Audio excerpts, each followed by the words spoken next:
You do a lot of things to help your partner out without even asking. And yet, they don't notice, or worse yet, they sometimes get upset with you. What is going on? Well, part of the problem might lie in the fact that you don't ask. Your brain may be jumping to, but I'm doing something nice. How could that be a problem? Well, it's a good question. So what happens is sometimes you've decided that there's something that would be really good for you to do, but maybe it's not that important to your partner, so they don't notice.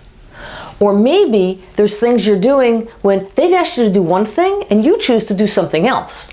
For instance, maybe your partner asks you to vacuum. You decide, I'm not going to vacuum, but I am going to pay the bills. When in fact, the bills don't need to be paid right away.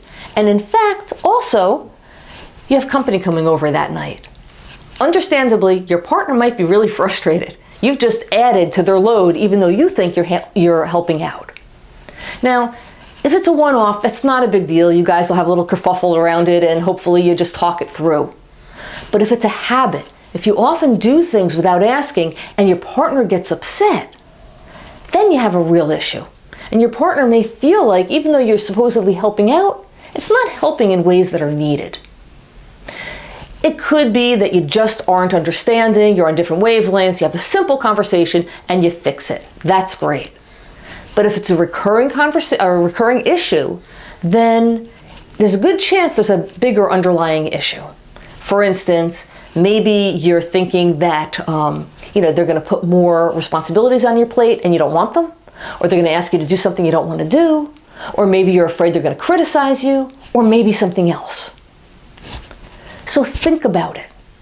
You might imagine asking your partner how they would want you to help out. And in asking this in your mind, if you find that you tense up, that's telling you something. And if you imagine a situation unfolding that you'd rather not face, now you're really onto something and you and your partner can maybe talk through whatever the issues are. If you find this video helpful, please give it a thumbs up and also subscribe for more brief videos on emotional health and compassionate awareness.